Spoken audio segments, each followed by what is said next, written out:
Hey guys, welcome back to Karnataka Educational Updates YouTube channel.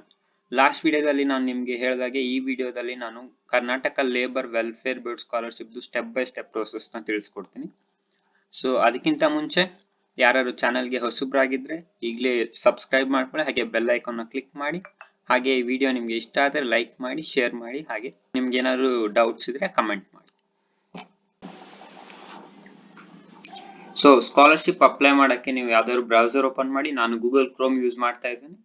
Search tab ಅಲ್ಲಿ KLWB ಅಂತ type ಮಾಡಿ enter press ಮಾಡಿ. Enter press ಮಾಡಿದ್ಮೇಲೆ ನಿಮ್ಗೆ ಈ ತರ ರಿಸಲ್ಟ್ಸ್ ಬರುತ್ತೆ. ಅದರಲ್ಲಿ Karnataka labour welfare board scholarship ಅಂತ ಸೆಕೆಂಡ್ ಲಿಂಕ್ ಇದೆ, ಅದ್ರ ಮೇಲೆ ಕ್ಲಿಕ್ ಮಾಡಿ. ನಾನು ಈ ಲಿಂಕ್ ನ ನಿಮ್ಗೆ ಡಿಸ್ಕ್ರಿಪ್ಷನ್ ಬಾಕ್ಸ್ ಅಲ್ಲಿ ಕೊಟ್ಟಿರ್ತೇನೆ, ನೀವು ಆ ಲಿಂಕ್ ಮೇಲೆ ಕ್ಲಿಕ್ ಮಾಡಿ ಬೇಕಾದ್ರೆ ಸ್ಕಾಲರ್ಶಿಪ್ ಅಪ್ಲೈ ಮಾಡಬಹುದು. ನೆಕ್ಸ್ಟ್ ಹಾಗೆ ಸ್ಕ್ರೋಲ್ ಡೌನ್ ಮಾಡ್ತಾ ಬಂದ್ರೆ ಇಲ್ಲಿ ಸ್ಟೂಡೆಂಟ್ ಲಾಗಿನ್ ಅಂತ ಇದೆ, ಆ ಲಾಗಿನ್ ಮೇಲೆ ಕ್ಲಿಕ್ ಮಾಡಿ. ನೀವು ಈ ಸ್ಕಾಲರ್ಶಿಪ್ ನ ಫಸ್ಟ್ ಟೈಮ್ ಅಪ್ಲೈ ಮಾಡ್ತಾ ಇದ್ರೆ ಇಲ್ಲಿ if you don't have an account register ಅಂತ ಇದೆ, ರಿಜಿಸ್ಟರ್ ಆಪ್ಷನ್ ಮೇಲೆ ಕ್ಲಿಕ್ ಮಾಡಿ. ನೆಕ್ಸ್ಟ್ ಇಲ್ಲಿ ಎಸೆನ್ಷಿಯಲ್ ಡೀಟೇಲ್ಸ್ ಇದೆ, email ID, mobile number enter ಮಾಡಿದ್ಮೇಲೆ ಇಲ್ಲಿ ವೆರಿಫಿಕೇಶನ್ ವಿಧಾನದಲ್ಲಿ ನೀವು ಮೊಬೈಲ್ ವೆರಿಫಿಕೇಶನ್ ಚೂಸ್ ಮಾಡಬಹುದು, ಇಲ್ಲ ಇಮೇಲ್ ವೆರಿಫಿಕೇಶನ್ ಚೂಸ್ ಮಾಡಬಹುದು. ನೀವು OTP ಎಂಟರ್ ಮಾಡಬೇಕಾಗುತ್ತೆ. ನೀವು ಯಾವ ಸೆಲೆಕ್ಟ್ ಮಾಡ್ತೀರಾ ಅದ್ರ ಮೇಲೆ ನಿಮ್ಗೆ OTP ಬರುತ್ತೆ, ಅದನ್ನ ಎಂಟರ್ ಮಾಡಬೇಕಾಗುತ್ತೆ. ನೆಕ್ಸ್ಟ್ ನಿಮ್ಗೆ ಪಾಸ್ವರ್ಡ್ ಸೆಟ್ ಮಾಡ್ಕೊಳ್ಳಿ ಯಾವ್ದಾದ್ರು ಒಂದು. Next I am not robot ಮೇಲೆ ಕ್ಲಿಕ್ ಮಾಡಿ. ರಿಜಿಸ್ಟರ್ ಅಂತ ಕೊಟ್ಟಿದ ತಕ್ಷಣ ನಿಮ್ಗೆ OTP ಬರುತ್ತೆ, ಆ OTP ನ ಎಂಟರ್ ಮಾಡಿ ರಿಜಿಸ್ಟ್ರೇಷನ್ ನ ಕಂಪ್ಲೀಟ್ ಮಾಡಿ. ನಾನು ಇದನ್ನ ಆಲ್ರೆಡಿ ಮಾಡಿರೋದ್ರಿಂದ ನಾನು ಬರೀ ನಿಮ್ಗೆ ಹೇಳ್ತಾ ಇದ್ದೇನೆ. ನೆಕ್ಸ್ಟ್ ನಾನು ಲಾಗಿನ್ ಪೇಜ್ ಗೆ ಹೋಗ್ತೀನಿ. ನೀವು ರಿಜಿಸ್ಟರ್ ಸಕ್ಸಸ್ಫುಲ್ ಆದ್ಮೇಲೆ ಆ ಟ್ಯಾಬ್ ನ ಕ್ಲೋಸ್ ಮಾಡಿ, ಮತ್ತೆ ಪ್ರೀವಿಯಸ್ ಟ್ಯಾಬ್ ಗೆ ಬಂದು ಲಾಗಿನ್ ಮೇಲೆ ಕ್ಲಿಕ್ ಮಾಡಿ. ಇಲ್ಲಿ ನಿಮ್ಗೆ ಸ್ಟೂಡೆಂಟ್ ಲಾಗಿನ್ ಆಪ್ಷನ್ ಇದೆ. ಸೊ ನೀವು ಯಾವ ಮೊಬೈಲ್ ನಂಬರ್ ಅಥವಾ ಇಮೇಲ್ ಐಡಿ ಇಂದ ಅಕೌಂಟ್ ನ ಕ್ರಿಯೇಟ್ ಮಾಡಿದ್ರೆ ಆ ಇಮೇಲ್ ಐಡಿ ನ ಇಲ್ಲಿ ಎಂಟರ್ ಮಾಡಿ. ಆಮೇಲೆ ಪಾಸ್ವರ್ಡ್ ನ ಎಂಟರ್ ಮಾಡಿ. ಆಮೇಲೆ ಈ ಕ್ಯಾಪ್ಚಾ ಎಂಟರ್ ಮಾಡಿ. ಅಕಸ್ಮಾತ್ ನಿಮ್ಗೆ ಈ ಕ್ಯಾಪ್ಚಾ ಕಷ್ಟ ಅನ್ಸಿದ್ರೆ ಇಲ್ಲಿ ಮತ್ತೆ ರೀಕ್ಯಾಪ್ಚಾ ಅಂತ ಆಪ್ಷನ್ ಇದೆ, change the captcha code. So ಅದ್ರ ಮೇಲೆ ಕ್ಲಿಕ್ ಮಾಡಿ. ಸೊ ನಿಮ್ಗೆ ಈ ತರ ಈಸಿ ಕ್ಯಾಪ್ಚಾ ಬರುತ್ತೆ, ಅದನ್ನ ಎಂಟರ್ ಮಾಡಿ ಲಾಗಿನ್ ಆಗಿ. ನಾನು ಸೆಕ್ಯೂರಿಟಿ ರೀಸನ್ಸ್ ಇಂದ ಈ ಮೊಬೈಲ್ ನಂಬರ್ ಮತ್ತೆ ಪಾಸ್ವರ್ಡ್ ನ ಹೈಡ್ ಮಾಡಿರ್ತೀನಿ. ಫಸ್ಟ್ ಟೈಮ್ ಲಾಗಿನ್ ಆಗ್ತಾ ಇದ್ರೆ ಇದು ನಿಮ್ಗೆ ಸೆಕ್ಯೂರಿಟಿ ಕ್ವಶನ್ ಕ್ರಿಯೇಟ್ ಮಾಡಕ್ಕೆ ಕೇಳುತ್ತೆ. ಸೊ ನಾನು ಸೆಕ್ಯೂರಿಟಿ ರೀಸನ್ಸ್ ಇಂದ ಇದನ್ನ ಹೈಡ್ ಮಾಡ್ತಾ ಇದ್ದೀನಿ. ನೀವು ಸೆಕ್ಯೂರಿಟಿ ಕ್ವಶನ್ ಚೂಸ್ ಮಾಡಬಹುದು, ಮತ್ತೆ ಅದಕ್ಕೆ ಆನ್ಸರ್ ನ ಕೊಟ್ಟು ಲಾಗಿನ್ ಆಗಿ. ನೀವು ಲಾಗಿನ್ ಆಗಿದ ತಕ್ಷಣ ನಿಮ್ಗೆ ಈ ತರ KLWB ಸ್ಕಾಲರ್ಶಿಪ್ ಹೋಮ್ ಪೇಜ್ ಕಾಣಿಸುತ್ತೆ. ಈ ಕಡೆ ಲೆಫ್ಟ್ ಸೈಡ್ ಅಲ್ಲಿ ನಿಮ್ಗೆ ಅಪ್ಲೈ ಸ್ಕಾಲರ್ಶಿಪ್ ಅಂತ ಲಿಂಕ್ ಕಾಣಿಸ್ತಾ ಇದೆ, ಅದ್ರ ಮೇಲೆ ಕ್ಲಿಕ್ ಮಾಡಬೇಕು. ಅಪ್ಲೈ ಸ್ಕಾಲರ್ಶಿಪ್ ಅಂತ ನೀವು ಲಿಂಕ್ ಮೇಲೆ ಕ್ಲಿಕ್ ಮಾಡಿದ ತಕ್ಷಣ ನಿಮ್ಗೆ ಫಾರ್ಮ್ ಲೋಡ್ ಆಗುತ್ತೆ. ನೀವು ಈ ಫಾರ್ಮ್ ನ ಫಿಲ್ ಮಾಡಬೇಕಾಗುತ್ತೆ. ಫಾರ್ಮ್ ಫಿಲ್ ಮಾಡಕ್ಕೆ ಆಲ್ರೆಡಿ ಬೇಕಾಗಿರೋ ಡಾಕ್ಯುಮೆಂಟ್ಸ್ ಮೇಲೆ ನಾನು ಪ್ರೀವಿಯಸ್ ವಿಡಿಯೋದಲ್ಲಿ ಹೇಳಿದ್ದೀನಿ. ಆ ವಿಡಿಯೋ ಏನಾದ್ರು ನೀವು ನೋಡಿಲ್ಲ ಅಂದ್ರೆ ಫಸ್ಟ್ ಆ ವಿಡಿಯೋ ನೋಡಿ, ಡಾಕ್ಯುಮೆಂಟ್ಸ್ ಎಲ್ಲ ರೆಡಿ ಇಟ್ಕೊಂಡು ಆಮೇಲೆ ಈ ವಿಡಿಯೋ ನೋಡಿ ಅಪ್ಲಿಕೇಶನ್ ನ ಫಿಲ್ ಮಾಡಿ. ಸೊ ನಾನು ಸೆಕ್ಯೂರಿಟಿ ರೀಸನ್ಸ್ ಗೋಸ್ಕರ ಇಲ್ಲಿ ಡಮ್ಮಿ ವ್ಯಾಲ್ಯೂಸ್ ನ ಟೈಪ್ ಮಾಡ್ತೀನಿ. ಸೊ ನೇಮ್, ನಾನು ನೇಮೇ ಹಾಕ್ತಾ ಇದ್ದೀನಿ. ನೆಕ್ಸ್ಟ್ ಮೊಬೈಲ್ ನಂಬರ್ ಎಲ್ಲ ನಾನು ಡಮ್ಮಿ ವ್ಯಾಲ್ಯೂಸ್ ಹಾಕ್ತೀನಿ, just for security reasons.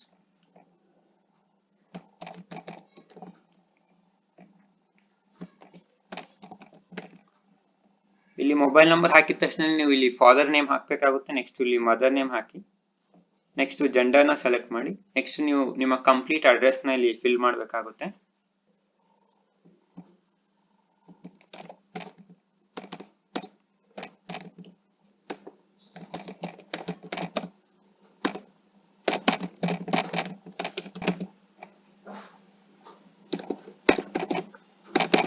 Along with pin code hockey, so ಅದರಿಂದ ಯೂಸ್ ಆಗುತ್ತೆ. ನಿಮ್ಮ ಡೋರ್ ನಂಬರ್ ಇಲ್ಲಿ ಹೌಸ್ ನಂಬರ್ ಇದ್ರೆ ಅದನ್ನು ಮೆನ್ಷನ್ ಮಾಡಿ, ಯಾಕಂದ್ರೆ ಅವರು ಕಂಪ್ಲೀಟ್ ಅಡ್ರೆಸ್ ಅಂತ ಕೇಳಿದ್ದಾರೆ. ಆಮೇಲೆ ನೀವು ಇಲ್ಲಿ ಸ್ಪೆಷಲ್ ಕ್ಯಾರೆಕ್ಟರ್ಸ್ ಏನು ಯೂಸ್ ಮಾಡಕ್ಕಾಗಲ್ಲ, ಲೈಕ್ ಸ್ಲಾಶ್ ಅದೆಲ್ಲ ಯೂಸ್ ಮಾಡಕ್ಕಾಗಲ್ಲ. ನೀವು ಅದೇನಾದ್ರು ಯೂಸ್ ಮಾಡಿದ್ರೆ ನಿಮ್ಗೆ ತಗೊಳ್ಳಲ್ಲ ಅಪ್ಲಿಕೇಶನ್ ಸಬ್ಮಿಟ್ ಮಾಡಿದಾಗ. ಸೊ ಅದನ್ನ ಅವಾಯ್ಡ್ ಮಾಡಿ ಯೂಸ್ ಮಾಡೋದು. ನೆಕ್ಸ್ಟ್ ನೀವು ಪ್ರೆಸೆಂಟ್ ಇನ್ಸ್ಟಿಟ್ಯೂಷನ್ ಡೀಟೇಲ್ಸ್ ನ ಸೆಲೆಕ್ಟ್ ಮಾಡಬೇಕಾಗುತ್ತೆ. ಸೊ ನೀವು ಡಿಸ್ಟ್ರಿಕ್ಟ್ ನ ಸೆಲೆಕ್ಟ್ ಮಾಡಬೇಕು. ಸೊ ನಾನು ಬ್ಯಾಂಗ್ಳೂರ್ ಅರ್ಬನ್ ಸೆಲೆಕ್ಟ್ ಮಾಡ್ತಾ ಇದ್ದೀನಿ, ನೀವು ನಿಮ್ ಡಿಸ್ಟ್ರಿಕ್ಟ್ ನ ಸೆಲೆಕ್ಟ್ ಮಾಡ್ಕೋಬಹುದು. ನೆಕ್ಸ್ಟ್ ಇಲ್ಲಿ ಸೆಲೆಕ್ಟ್ ತಾಲೂಕಲ್ಲಿ ನಿಮ್ದು ಯಾವ ತಾಲೂಕ್ ಬರುತ್ತೆ, ಬ್ಯಾಂಗ್ಳೂರ್ ಅರ್ಬನ್. ನೀವು ಡಿಸ್ಟ್ರಿಕ್ಟ್ ಯಾವ ಸೆಲೆಕ್ಟ್ ಮಾಡಿರ್ತೀರ ಅದ್ರ ಮೇಲೆ ತಾಲೂಕ್ ಆಪ್ಷನ್ಸ್ ಬರುತ್ತೆ. ಸೊ ನೀವು ಬ್ಯಾಂಗ್ಳೂರ್ ಅರ್ಬನ್ ಸೆಲೆಕ್ಟ್ ಮಾಡಿದ್ರೆ ಇಷ್ಟು ತಾಲೂಕ್ ಆಪ್ಷನ್ಸ್ ಬರುತ್ತೆ. ನಾನು ಬ್ಯಾಂಗ್ಳೂರ್ ದಕ್ಷಿಣ ಚೂಸ್ ಮಾಡ್ತೇನೆ, ಬ್ಯಾಂಗ್ಳೂರ್ ಸೌತ್. ಸೊ ನೀವು ಪ್ರೆಸೆಂಟ್ ಇನ್ಸ್ಟಿಟ್ಯೂಷನ್ ನೇಮ್ ಟೈಪ್ ಮಾಡಬೇಕಾಗುತ್ತೆ. ಅವರು ರಿಜಿಸ್ಟರ್ ಆಗಿದ್ರೆ ಮಾತ್ರ ನಿಮ್ಗೆ ಇಲ್ಲಿ ಆಪ್ಷನ್ಸ್ ಬರುತ್ತೆ. ಸೊ ನಾನು ಆಲ್ರೆಡಿ ಆಗ್ಲೇ ಹೇಳ್ದಾಗೆ ನಿಮ್ಮ ಕಾಲೇಜ್ ಮತ್ತೆ ನಿಮ್ಮ ಪೇರೆಂಟ್ಸ್ ಅಥವಾ ಕ್ಲೋಸ್ ರಿಲೇಟಿವ್ಸ್ ಯಾರಾದ್ರು ವರ್ಕ್ ಮಾಡ್ತಿರೋ ಕಂಪ್ನಿಯವರು ಇಲ್ಲಿ ರಿಜಿಸ್ಟರ್ ಆಗಿದ್ರೆ ಮಾತ್ರ ನೀವು ಈ ಸ್ಕಾಲರ್ಶಿಪ್ ನ ಅಪ್ಲೈ ಮಾಡಬಹುದಾಗಿರುತ್ತೆ. ಅಕಸ್ಮಾತ್ ಅವ್ರು ರಿಜಿಸ್ಟರ್ ಆಗಿಲ್ಲ ಅಂದ್ರೂ ನೀವು ನಿಮ್ಮ ಕಾಲೇಜ್ ಅಥವಾ ಕಂಪ್ನಿಗೆ ಹೋಗಿ ಅಪ್ರೋಚ್ ಮಾಡಬಹುದು ಅವ್ರನ್ನ. ಈ ತರ ಸ್ಕಾಲರ್ಶಿಪ್ ಅಪ್ಲಿಕೇಶನ್ ಓಪನ್ ಮಾಡಿದ್ರೆ ಸೊ ನಾವು ಸ್ಕಾಲರ್ಶಿಪ್ ಹಾಕ್ಬೇಕು, ಅದಕ್ಕೆ ನೀವು ಒಂದು ಅಕೌಂಟ್ ಕ್ರಿಯೇಟ್ ಮಾಡಿ ಎಲ್ಲ ಅಂತ ನೀವು ಹೋಗಿ ಕಾಲೇಜ್ನ ಅಥವಾ ಕಂಪ್ನಿನ ಅಪ್ರೋಚ್ ಮಾಡಬಹುದು. ಸೊ ನಾನಿಲ್ಲಿ ದಯಾನಂದ್ ಸಾಗರ್ ಯೂನಿವರ್ಸಿಟಿ ಅಂತ ಚೂಸ್ ಮಾಡ್ತಾ ಇದ್ದೀನಿ. ಸೊ ನೀವು ದಯಾನಂದ್ ಸಾಗರ್ ಅವ್ರದ್ದು ತುಂಬಾ ಬ್ರಾಂಚಸ್ ಇದೆ. ಸೊ ನೀವು ಯಾವ ಕಾಲೇಜಲ್ಲಿ ಓದ್ತಾ ಇದ್ದೀರಾ, ಯಾವ ಬ್ರಾಂಚ್ ಅಲ್ಲಿ ಓದ್ತಾ ಇದ್ದೀರಾ, ಯಾವ ಲೊಕೇಶನ್ ಅಲ್ಲಿ ಓದ್ತಾ ಇದ್ದೀರಾ ಅದ್ರ ಮೇಲೆ ಚೂಸ್ ಮಾಡ್ಬೇಕಾಗುತ್ತೆ.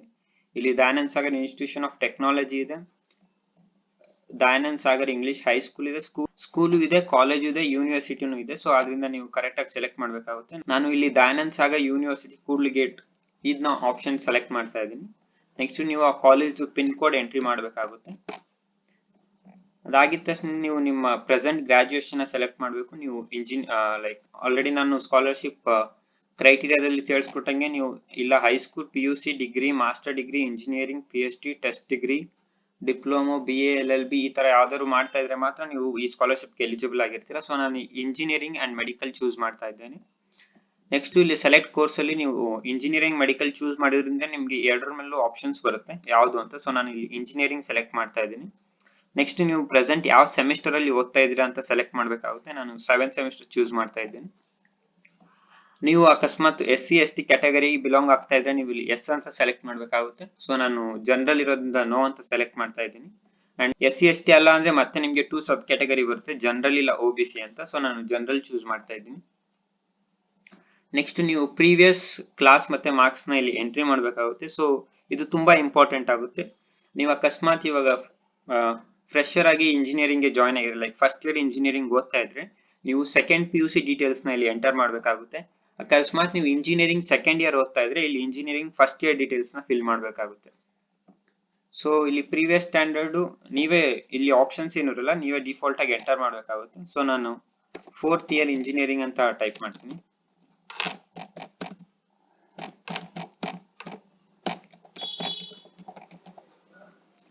ನೆಕ್ಸ್ಟ್ ಮಾರ್ಕ್ಸ್ ಇನ್ ಪರ್ಸೆಂಟೇಜ್, ನೀವು ಪ್ರೀವಿಯಸ್ ಅಂದ್ರೆ ನಾನು ಆಗ್ಲೇ ಹೇಳ್ದಂಗೆ ನೀವು ಪ್ರೀವಿಯಸ್ ಇಯರ್ ಅಲ್ಲಿ ಎಷ್ಟು ಮಾರ್ಕ್ಸ್ ತೆಗ್ದಿರಿ ಅಂತ ಇಲ್ಲಿ ಎಂಟರ್ ಮಾಡ್ಬೇಕಾಗುತ್ತೆ. ನೋಡಿ ನಾನು ಆಲ್ರೆಡಿ ನಿಮ್ಗೆ ಹೇಳ್ದಂಗೆ minimum 50% for general category, general merit category ಮತ್ತೆ 45% ಫಾರ್ SC ST ಹೇಳಿದ್ದೆ. ನೀವು ಅಕಸ್ಮಾತ್ 1 ಅಂತ ಏನೋ ಟೈಪ್ ಮಾಡಿದ್ರೆ you are not eligible to apply the scholarship ಅಂತ ನಿಮ್ಗೆ ಅಲ್ಲೇ ತೋರಿಸುತ್ತೆ. Previous year percentage minimum above 50 ಇರಬೇಕು, ನೀವು ಜನರಲ್ ಆಗಿದ್ರೆ 45 ಅಬೌವ್ ಇರಬೇಕು, ನೀವು SC ST ಆಗಿದೆ. ಸೊ ನಾನು ಇಲ್ಲಿ 28 ಅಂತ ಎಂಟರ್ ಮಾಡ್ತೀನಿ. ನೆಕ್ಸ್ಟ್ ನೀವು ಇಂಜಿನಿಯರಿಂಗ್ ಓದ್ತಾ ಇದ್ರೆ ನಿಮ್ಗೆ ಸೆಮಿಸ್ಟರ್ ವೈಸ್ ಇರುತ್ತೆ. ನೀವು ಅಕಸ್ಮಾತ್ ಕಾಲೇಜ್ ಅಥವಾ ಹೈಸ್ಕೂಲ್ ಏನಾದ್ರು PU ಕಾಲೇಜ್ ಅಥವಾ ಹೈಸ್ಕೂಲ್ ಓದ್ತಾ ಇದ್ರೆ ನಿಮ್ಗೆ ಇಯರ್ಲಿ ವೈಸ್ ಮಾರ್ಕ್ಸ್ ಇರುತ್ತೆ. ಸೊ ನಾನು ಇಂಜಿನಿಯರಿಂಗ್ ಸೆಲೆಕ್ಟ್ ಮಾಡಿರೋದ್ರಿಂದ ಸೆಮಿಸ್ಟರ್ ವೈಸ್ ಅಂತ ಸೆಲೆಕ್ಟ್ ಮಾಡ್ತೀನಿ. ಇಂಜಿನಿಯರಿಂಗ್ ಅಂದ್ರೆ ನೀವು ಲಾಸ್ಟ್ ಇಯರ್ ಅಲ್ಲಿ ಲೈಕ್ 2 ಸೆಮಿಸ್ಟರ್ ಕಂಪ್ಲೀಟ್ ಮಾಡಿರ್ತೀರಾ. 2 ಸೆಮಿಸ್ಟರ್ದು ಇಲ್ಲಿ ಅಷ್ಟೇನೆ ಮಾರ್ಕ್ಸ್ ಇನ್ ಪರ್ಸೆಂಟೇಜ್ ಎಂಟರ್ ಮಾಡ್ಬೇಕಾದ್ರೆ 2 ಸೆಮಿಸ್ಟರ್ ನ ಕಂಬೈನ್ ಮಾಡಿ ಡಿವೈಡ್ ಬೈ 2 ಮಾಡಿ ನೀವು ಮಾರ್ಕ್ಸ್ ನ ಎಂಟರ್ ಮಾಡಿ.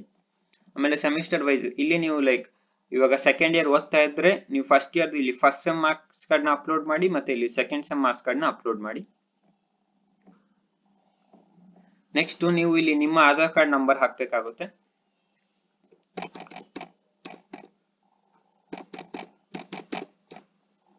ಆಧಾರ್ ಕಾರ್ಡ್ ಡಾಕ್ಯುಮೆಂಟ್ ಇಲ್ಲ, ನೀವು ಅದನ್ನ ನೋಡಿ PDF ಇರ್ಬೋದು, JPG ಇರ್ಬೋದು, ಇಲ್ಲ PNG ಫಾರ್ಮ್ಯಾಟ್ ಅಲ್ಲಿ ಅಪ್ಲೋಡ್ ಮಾಡ್ಬೇಕಾಗುತ್ತೆ. ಹಾಗೇನೆ ಅದು ಸೈಜ್ 512 KB ನ ಎಕ್ಸೀಡ್ ಮಾಡಬಾರ್ದು. ಅಕಸ್ಮಾತ್ ಅದು ಎಕ್ಸೀಡ್ ಮಾಡ್ತಾ ಇದ್ರೆ ಅವ್ರು ನಿಮ್ಗೆ ಇಲ್ಲೇ ಒಂದು ಲಿಂಕ್ ಕೊಟ್ಟಿದ್ದಾರೆ, click here to reduce the image size ಅಂತ.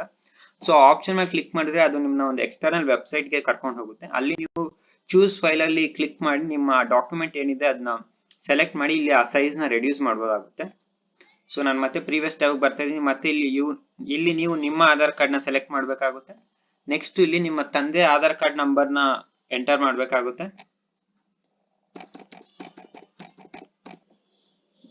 ನೀವು ನೆಕ್ಸ್ಟ್ ಆಧಾರ್ ನಂಬರ್ ಎಂಟ್ರಿ ಮಾಡಿದ ತಕ್ಷಣ ನಿಮ್ಮ ಫಾದರ್ದು ಆಧಾರ್ ಕಾರ್ಡ್ PDF ಇಲ್ಲ PNG ಅಥವಾ JPG ಸೈಜ್ ಸೆಲೆಕ್ಟ್ ಮಾಡಬೇಕು. ಮತ್ತೆ ಅದು ಸೈಜ್ ಏನು ಎಕ್ಸ್ಟೆಂಡ್ ಇದ್ರೆ ಯಾವ್ದಾದ್ರು ಈ ಮೂರಲ್ಲಿ ಯಾವ್ದಾದ್ರು ಒಂದು ಲಿಂಕ್ ಕ್ಲಿಕ್ ಮಾಡಿ ಮತ್ತೆ ಆ ಸೈಜ್ ನ ರೆಡ್ಯೂಸ್ ಮಾಡೋದು. ನೆಕ್ಸ್ಟ್ ಹಾಗೇನೆ ಸೇಮ್ ಹಿಯರ್ ಇಲ್ಲಿ ನಿಮ್ಮ ಮದರ್ದು ಆಧಾರ್ ನಂಬರ್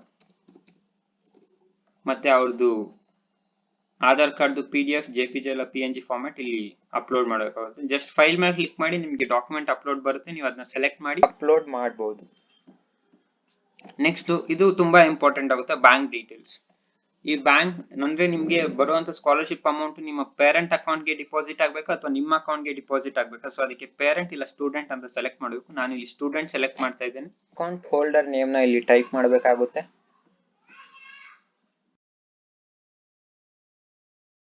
ಇಲ್ಲಿ ನಿಮ್ಮ ಬ್ಯಾಂಕ್ ನೇಮ್ ನ ಎಂಟರ್ ಮಾಡಬೇಕಾಗುತ್ತೆ.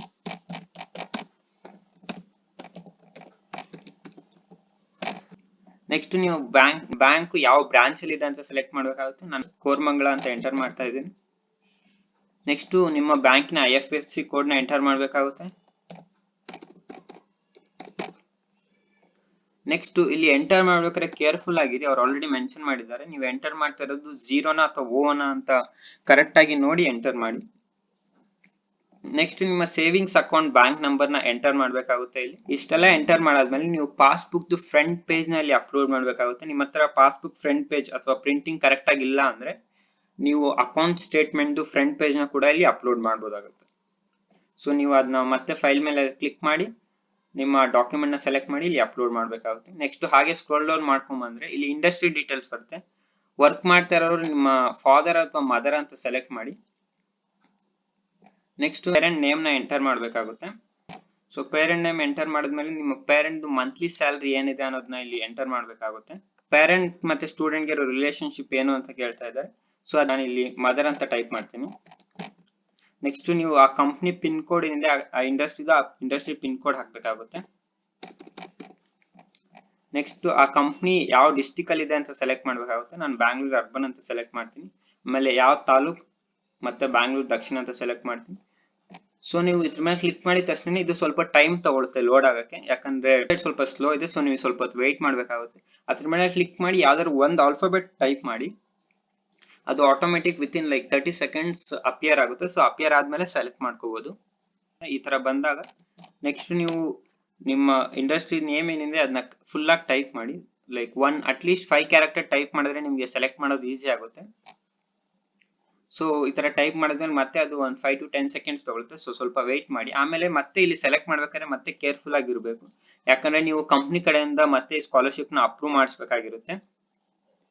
ಸೊ ನೀವು ಕಂಪ್ನಿ ಕಡೆಯಿಂದ ಅಪ್ರೂವ್ ಮಾಡಿಸ್ಬೇಕಾದ್ರೆ ಅವರು ನಿಮ್ಮ ID ಕಾರ್ಡ್ ಎಲ್ಲ ಕೇಳ್ತಾರೆ. ಲೈಕ್ ಕಂಪ್ನಿ ಯಾರು ವರ್ಕ್ ಮಾಡ್ತಿದ್ದಾರೆ ನಿಮ್ಮ ಪೇರೆಂಟ್ಸ್ ಅವ್ರದ್ದು ID ಕಾರ್ಡ್ ಕೇಳ್ತಾರೆ. ಸೊ ನೀವು ಲೈಕ್ ಮಲ್ಟಿಪಲ್ ಬ್ರಾಂಚಸ್ ಇರುತ್ತೆ ಕಂಪ್ನಿದು, ಒಂದೊಂದು ದೊಡ್ಡ ಕಂಪ್ನಿ ಇದ್ರೆ. ಸೊ ನೀವು ಸೆಲೆಕ್ಟ್ ಮಾಡ್ಬೇಕಾದ್ರೆ ಪ್ರಾಪರ್ ಆಗಿರೋ ಬ್ರಾಂಚ್ ನ ಸೆಲೆಕ್ಟ್ ಮಾಡಿ, ಅಂದ್ರೆ ನಿಮ್ಮ ಪೇರೆಂಟ್ಸ್ ಎಲ್ಲಿ ವರ್ಕ್ ಮಾಡ್ತಿದ್ದಾರೆ ಆ ಬ್ರಾಂಚ್ ನ. ಹೊಂಗ್ಸಂದ್ರ ಅಂತ ಸೆಲೆಕ್ಟ್ ಮಾಡ್ತೀನಿ.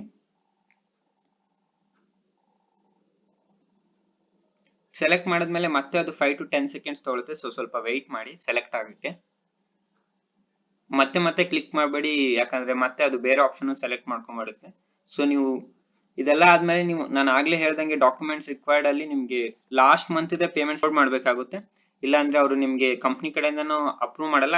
ಕಂಪ್ನಿ ಕಡೆಯಿಂದ ಅಪ್ರೂವ್ ಮಾಡಿದ್ರು ಲೇಬರ್ ವೆಲ್ಫೇರ್ ಬೇಡವರು ರಿಜೆಕ್ಟ್ ಮಾಡೋ ಚಾನ್ಸ್ ಇರುತ್ತೆ. So suggest last month payment slip ನೇ ಅಪ್ಲೋಡ್ ಮಾಡಿ. ಇಲ್ಲ ಅಂದ್ರೆ ಅವರು ಪೇಮೆಂಟ್ ಸ್ಲಿಪ್ ಇಲ್ಲ ಅಂದ್ರೆ ಎಂಪ್ಲಾಯ್ ಸರ್ಟಿಫಿಕೇಟ್ ಅಪ್ಲೋಡ್ ಮಾಡಬಹುದು ಅಂತ ಹೇಳಿದ್ದಾರೆ. ಸೊ ನಿಮ್ಮ ಹತ್ರ ಎಂಪ್ಲಾಯ್ ಸರ್ಟಿಫಿಕೇಟ್ ಇದ್ರೆ ಅದನ್ನ ಅಪ್ಲೋಡ್ ಮಾಡಬಹುದು. ಅದು ಲೈಕ್ 512 KB ಒಳಗಡೆ ಇರಬೇಕು ಸೈಜ್. ಮೋರ್ ಇದ್ರೆ ಮತ್ತೆ ಇಲ್ಲಿ ಕ್ಲಿಕ್ ಮಾಡಿ ನೀವು ಸೈಜ್ ನ ರಿಡ್ಯೂಸ್ ಮಾಡಬಹುದು ಆಗ್ಲೇ ಹೇಳಿದಾಗೆ. ನೆಕ್ಸ್ಟ್ ಇದೆಲ್ಲ ಡೀಟೇಲ್ಸ್ ನ ಇನ್ನೊಂದ್ಸಲ ಚೆಕ್ ಮಾಡಿ, ಎಲ್ಲ ನೀವು ಎಂಟರ್ ಮಾಡಿರೋ ಡೀಟೇಲ್ಸ್ ಇರ್ಬೋದು ಎಲ್ಲ ಸರಿ ಇದೆಯಾ ಅಂತ. ಎಲ್ಲ ಕನ್ಫರ್ಮ್ ಆದ್ಮೇಲೆ ನೀವು ಸ್ಕ್ರೋಲ್ ಡೌನ್ ಮಾಡಿ, ಎಲ್ಲ ಕನ್ಫರ್ಮ್ ಆದ್ಮೇಲೆ above mention details are correct, I agree with terms and condition ಅಂತ ಸೆಲೆಕ್ಟ್ ಮಾಡಿ ಅಪ್ಲೈ ಮಾಡಬೇಕಾಗುತ್ತೆ. ಕ್ಲಿಕ್ ಮಾಡಿದ್ರೆ ನಿಮ್ ಸ್ಕಾಲರ್ಶಿಪ್ ಸಬ್ಮಿಟ್ ಆಗುತ್ತೆ. ಇದು ಸಬ್ಮಿಟ್ ಆಗಿದ ತಕ್ಷಣ ನಿಮ್ಮ ಮೊಬೈಲ್ಗೆ, ಅಂದ್ರೆ ರಿಜಿಸ್ಟರ್ಡ್ ಮೊಬೈಲ್ ನಂಬರ್ ಏನ್ ಕೊಟ್ಟಿದ್ದೀರಾ ನೀವು ಇಲ್ಲಿ, ಆ ಮೊಬೈಲ್ ನಂಬರ್ ನಿಮ್ಗೊಂದು ಮೆಸೇಜ್ ಬರುತ್ತೆ. Like application submitted successfully went for institution verification. First ಇದು ಇನ್ಸ್ಟಿಟ್ಯೂಟ್ ಹೋಗುತ್ತೆ. ಇನ್ಸ್ಟಿಟ್ಯೂಟ್ ಕಡೆಯಿಂದ ನೀವು ಆ ಕಾಲೇಜಲ್ಲಿ ಓದ್ತಾ ಇದ್ದೀರಾ ಅಂತ ಅವ್ರು ಅಪ್ರೂವ್ ಮಾಡ್ಬೇಕಾಗುತ್ತೆ ಅವ್ರ ವೆಬ್ಸೈಟ್ ಅಲ್ಲಿ. ಸೊ ಅವರು ಅಪ್ರೂವ್ ಮಾಡಿದ್ಮೇಲೆ ನೀವು ಕಂಪ್ನಿಗೆ ಹೋಗುತ್ತೆ ಆ ಅಪ್ಲಿಕೇಶನ್. ಆ ಕಂಪ್ನಿಯಲ್ಲಿ ಹೌದು ಇವ್ರು ನಮ್ ಎಂಪ್ಲಾಯಿ ಚೈಲ್ಡ್ ಅಂತ ಅವ್ರು ಅಪ್ರೂವ್ ಮಾಡಬೇಕಾಗುತ್ತೆ. ಅವ್ರು ಅಪ್ರೂವ್ ಮಾಡಿದ್ಮೇಲೆ ನಿಮ್ಗೆ ಲೇಬರ್ ವೆಲ್ಫೇರ್ ಬೋರ್ಡ್ ಅವರು ಅಪ್ರೂವ್ ಮಾಡ್ತಾರೆ. ಇವ್ರು 3 ಜನ ಅಪ್ರೂವ್ ಮಾಡಿದ್ಮೇಲೆ ನಿಮ್ಗೆ ಸ್ಕಾಲರ್ಶಿಪ್ ಅಮೌಂಟ್ ಬರುತ್ತೆ. ಈ scholarship amount like with in 2 to 3 months ಒಳಗಡೆನೆ ನಿಮ್ಮ ಅಕೌಂಟ್ ಗೆ ಡಿಪಾಸಿಟ್ ಆಗುತ್ತೆ. ಬಟ್ ಮೇಕ್ ಶೋರ್ ನೀವು ಹೋಗಿ ಕಾಲೇಜಲ್ಲಿ ಅಪ್ರೂವ್ ಮಾಡಿಸ್ಬೇಕು, ಮತ್ತೆ ನಿಮ್ ಪೇರೆಂಟ್ಸ್ ಹೋಗಿ ಕಂಪ್ನಿಯಲ್ಲಿ ಅಪ್ರೂವ್ ಮಾಡಿಸ್ಬೇಕಾಗುತ್ತೆ. ಸೊ ನೀವು ಅಪ್ಲಿಕೇಶನ್ ಆದ್ಮೇಲೆ ನೀವು ಇಲ್ಲಿ ಕ್ಲಿಕ್ ಮಾಡಿ ಅಕೌಂಟ್ ಇಂದ ಲಾಗ್ಔಟ್ ಆಗ್ಬೋದು. ಸೊ ಇದಾಗಿತ್ತು ಇವತ್ತಿನ ವಿಡಿಯೋ. ಈ ವಿಡಿಯೋ ನಿಮ್ಗೆ ಇಷ್ಟ ಆಗಿದ್ರೆ ಲೈಕ್ ಮಾಡಿ, ಶೇರ್ ಮಾಡಿ. ಹಾಗೆ ನೀವೇನಾದ್ರು ಚಾನಲ್ಗೆ ಹೊಸಬ್ರಾಗಿದ್ರೆ ಈಗಲೇ ಸಬ್ಸ್ಕ್ರೈಬ್ ಮಾಡ್ಕೊಳ್ಳಿ. ಹಾಗೆ ಬೆಲ್ ಐಕಾನ್ ಮೇಲೆ ಕ್ಲಿಕ್ ಮಾಡಿ, ಸೊ ದಟ್ ನೀವು ಯಾವುದೇ ಈ ಚಾನಲ್ ಇಂದ ಬರೋ ನೆಕ್ಸ್ಟ್ ವಿಡಿಯೋನ ಮಿಸ್ ಮಾಡ್ಕೊಳ್ಳಲ್ಲ. So thank you for watching.